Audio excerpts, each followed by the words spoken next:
Hello, this is RV Vagabond Jerry. And no matter what type of batteries you have for your house batteries, for your RV, no matter how many batteries you have, how many amp hours you have, sooner or later you're going to wish you had more. It will happen. Now, if you stay plugged in to shore power nearly all the time, then this is not going to be a concern for you. But if you do a lot of boondocking, like I do, then it is something that you have to monitor and deal with every day. And I have done that every day for most of the time.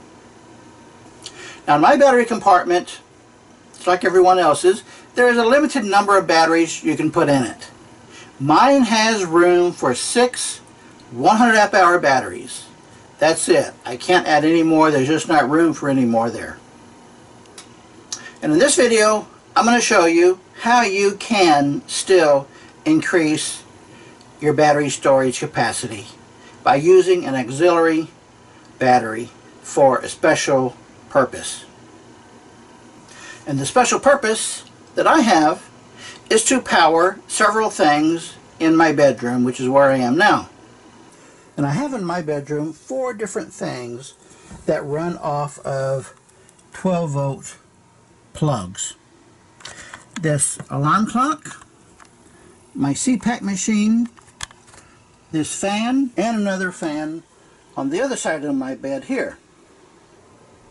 Now let's talk some numbers. Each night when I'm in bed, which is about 8 hours a night, I am using my CPAP machine and sometimes this fan and sometimes also this fan over here.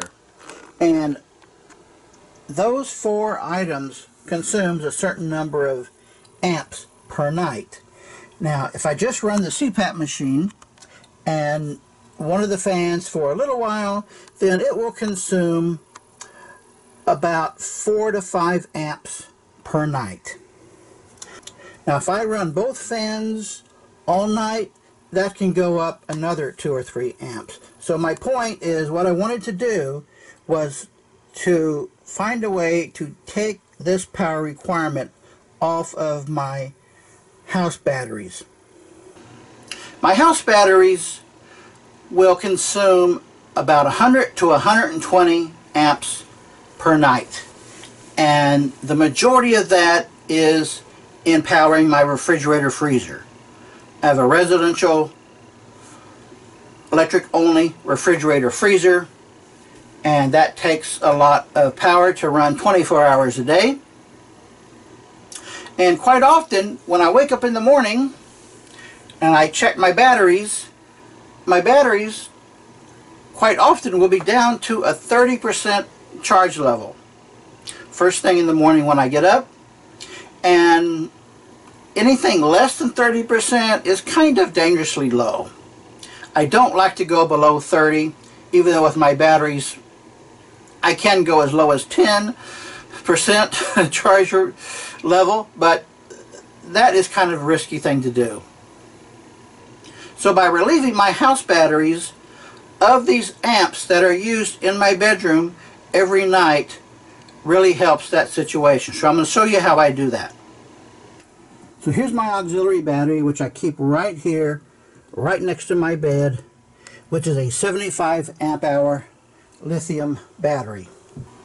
Here's the faceplate on it, so you can reference some of this information, look it up on their website. And the way I connect that battery to my 12-volt splitter is through this device. This is an inverter converter, and it allows you to plug in 120-volt equipment, and on the side here are 2 plugs to plug in 12-volt equipment. And it also has 4 USB jacks, 5 volts. So now that I have it plugged in, I'm going to pull this out of here and plug it into here. So now all this equipment is being powered through this device, which I have the alligator clips onto my battery down there.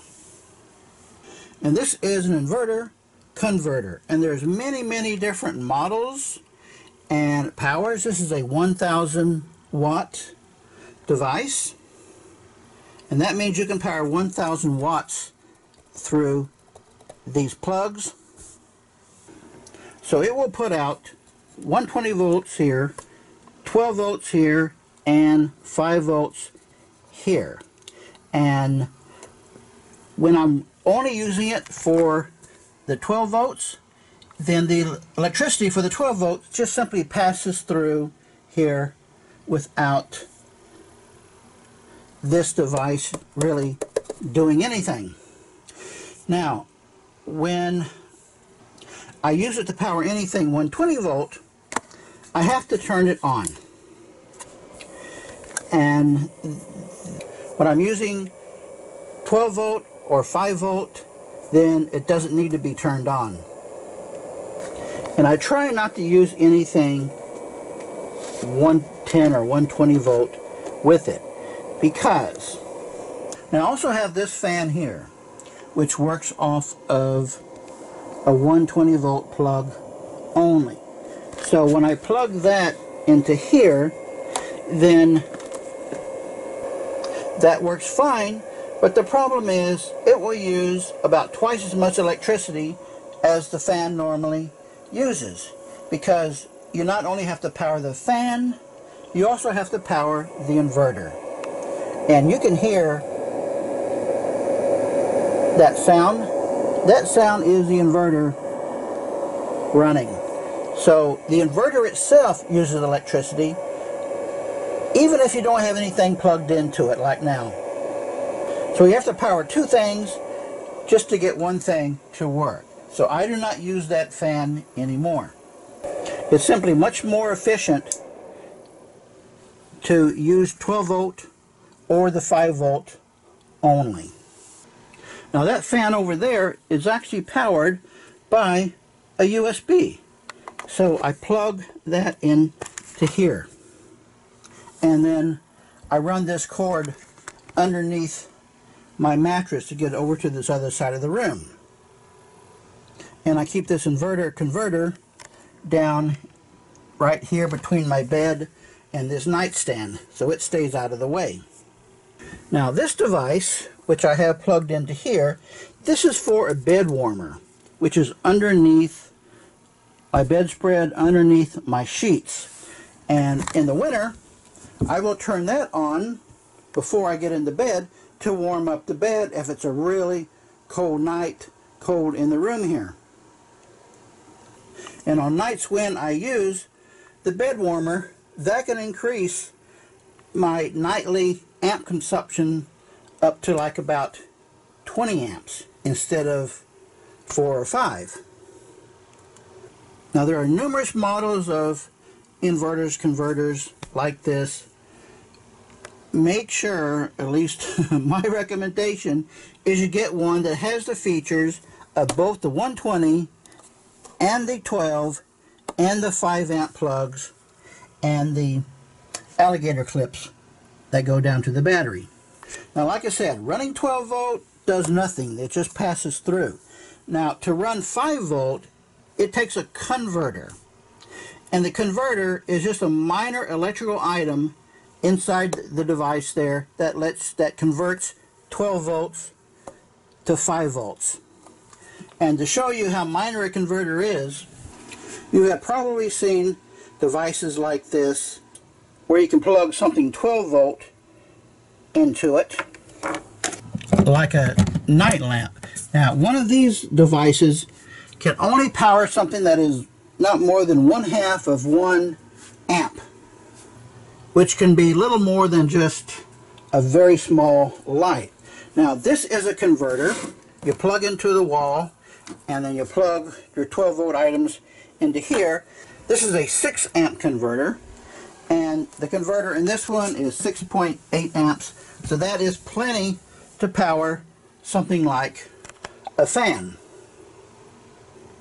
But to do inverting is a much more major electronic device that takes up a lot more power than anything else.